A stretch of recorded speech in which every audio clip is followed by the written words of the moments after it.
Well, ladies and gentlemen, joining us live now via video link, it's a great privilege to introduce you all to our next speaker, the United States 70th Secretary of State, who has left a mark on American foreign policy. His commitment to advancing the aspirations of the Iranian people for freedom and democracy are an invaluable contribution to the movement.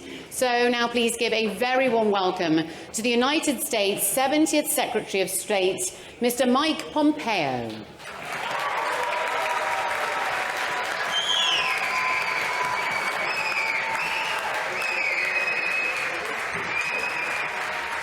It is an enormous privilege to address you all today. And I'm sorry I can't be with you there in person, but I can feel the love and the patriotism for Iran in the room, and it is great to be back with you all.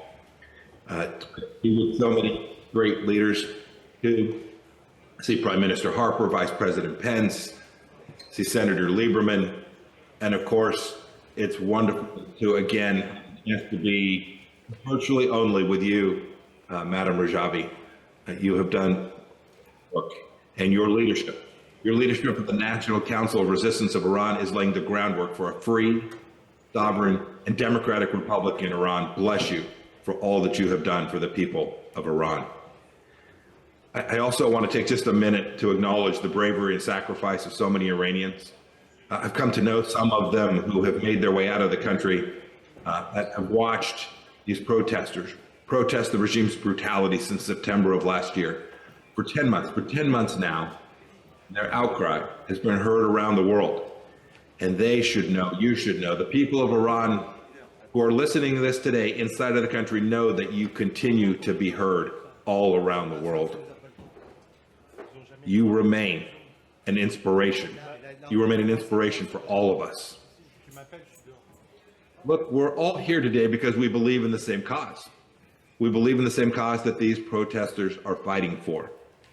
That one day, the Iranian people will no longer live under the brutal, oppressive regime that has sat in Tehran since 1979.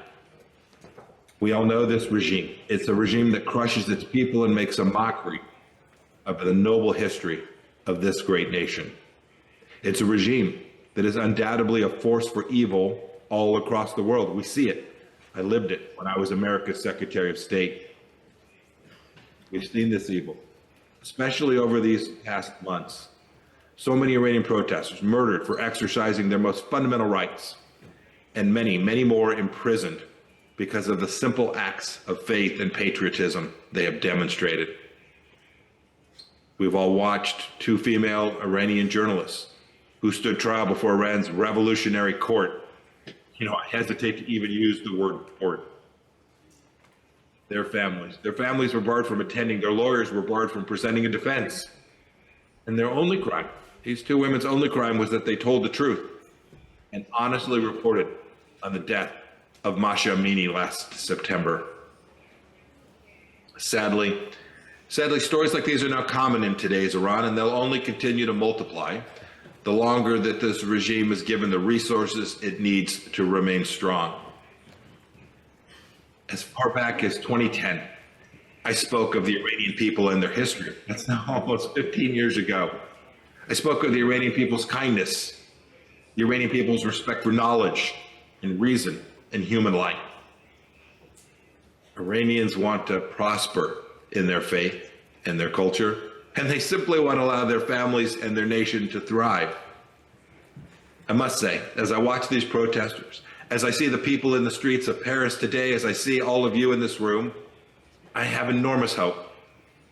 I believe that the movement we're seeing, led by all of you, is clearly different than what we've seen in the past.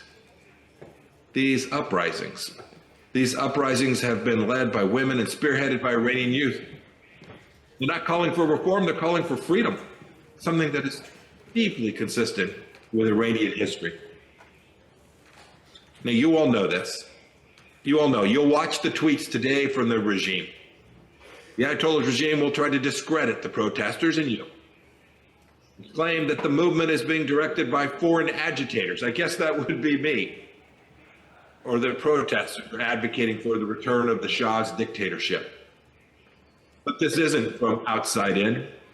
This isn't about foreign agitators. This is about the Iranian people and Iranians across the world who understand basic freedom. And we, every one of us, just as the vice president was a few minutes ago, we should be clear. This fools no one, least of all the folks in this room today. The slogans heard all over Iran daily, they reject the Ayatollah's future. As we've watched the protest unfold over these last months, we've not seen a movement in disarray, with many warring factions vying for acclaim. We've seen unity. We've seen a unified people demonstrating incredible bravery and cooperation to bring this regime down. It's been clear from Kurdistan to Sistan and Baluchistan, and from Arabs in Khuzestan to the capital itself in Tehran. Every religion, every ethnicity, they've remained unified in their opposition to this regime and their hope and their deep prayers for a better future. You all know this. The movement we're seeing isn't over because we're seeing the true nation of Iran rebelling against its longtime oppressor. And I'll never forget, we should never forget, that this fight is coming at a dear cost. Some estimates indicate that nearly 700 protesters have already been killed, while between 20 and maybe as many as 30,000 have been arrested. Regime officials have threatened to begin mass execution of the protesters in an effort to crush the protests. And their efforts to murder and maim all across the world remain strong. But protests in Iran remind us all that freedom matters, that this is something that's worth fighting for. When General Soleimani was threatening Americans, and we took him out, we made sure he didn't kill another American. We made sure he didn't prosecute another Iranian. It was our responsibility to do what we could to help secure freedom for people all across the world and inside of Iran from the IRGC and their henchman Qasem Soleimani. We help them because we know that the Iranian regime will consistently and forever oppose freedom, and we cannot permit this tyranny to stand. We know, too, that the regime, first and foremost, it opposes freedom inside of its own borders. We've seen this over the last 10 months. The outcry of innocent Iranians has been met with brutality. But the Ayatollah's regime doesn't limit its wicked scheme to the Iranian people. That regime in Tehran has long been the world's foremost state sponsor of terrorism. We see the precision-guided missiles with Hezbollah.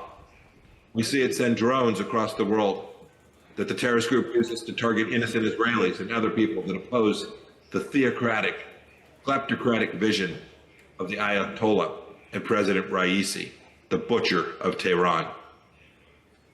Beyond the Middle East, we can see now clearly, too, that the regime counts Vladimir Putin as a major patron, supplying his forces with drones and other weaponry to kill innocent Ukrainians. Think about this. The regime recently unveiled its new hypersonic missile, which Russia helped to build. It continues to build the capacity to rapidly develop not only a nuclear weapon, but an entire weapons program. And it lies about that very program. Allowing this regime to prosper means that the cause of freedom will suffer within its borders and beyond. Why? For 4 years, we worked so hard to crush it during my time as Secretary of State by applying every ounce of pressure and bringing along partners and allies who were willing to help isolate the regime. This approach didn't just cripple the regime, but paved the way for historic peace agreements in the Middle East. It became known as the Abraham Accords.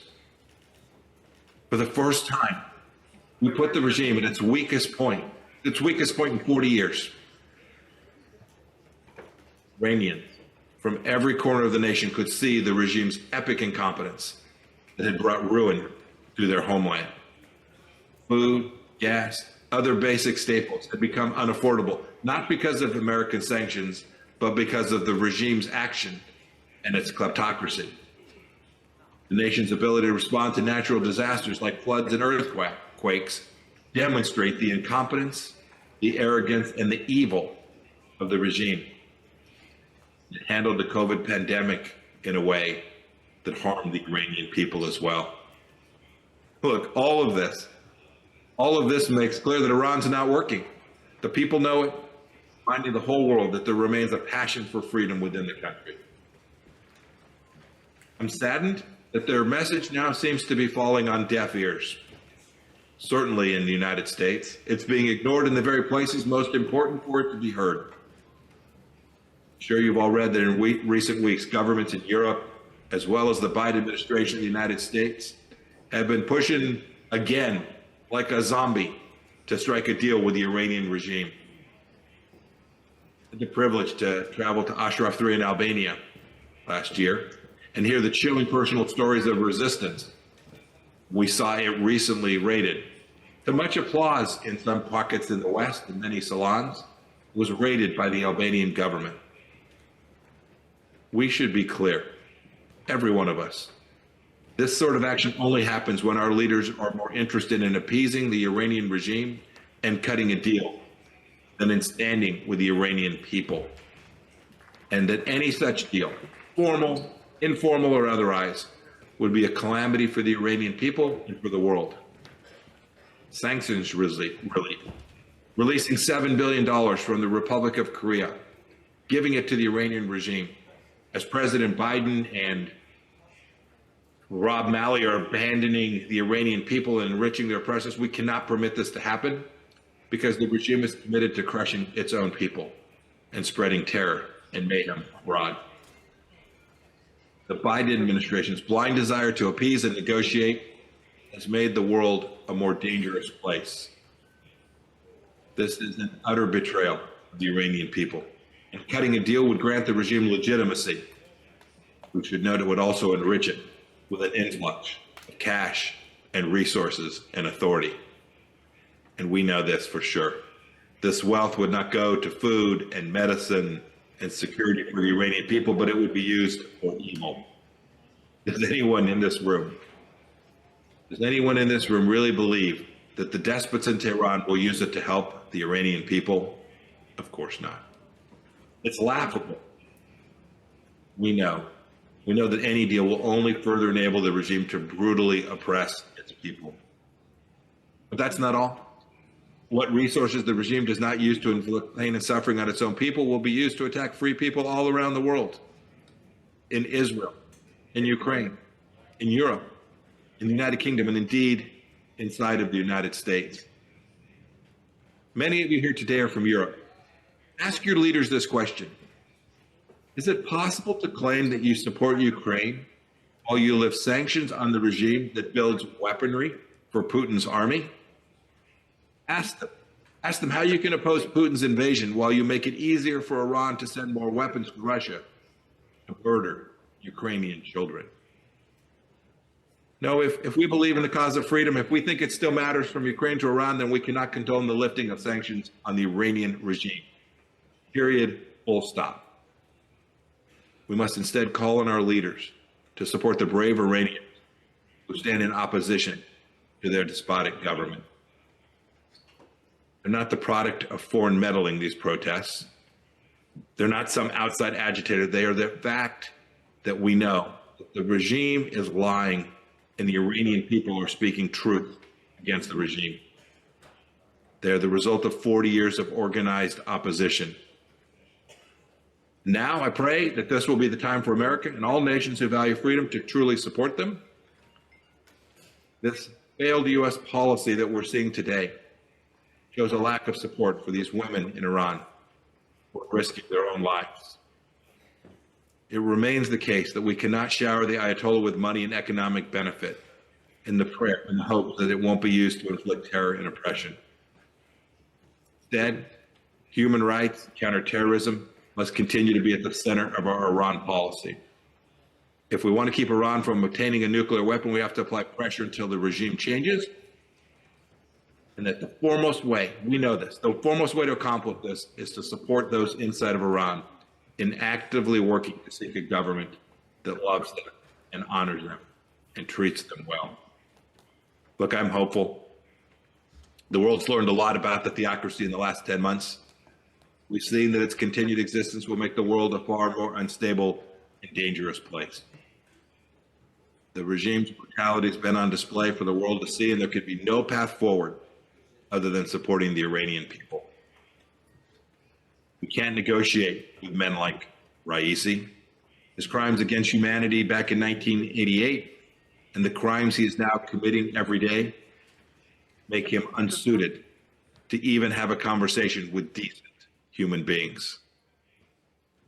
I know that some of you in this room today have loved ones who are currently imprisoned in heaven and elsewhere, or have loved ones who have been disappeared or worse. I'll never forget any of them. I know you won't either. We pray for them. A bit earlier, the Vice President quoted President Reagan. I want to add to that. President Reagan used to say that this will all end when we win and they lose. That is true for the Iranian people, who must win, and a regime that must lose. I know that your work will continue to make that more likely each day. Thank you. God bless you. And may the Lord protect the Iranian people as they build a peaceful, prosperous Iranian nation. Thank you for having me here today. Good luck and God bless to all of you.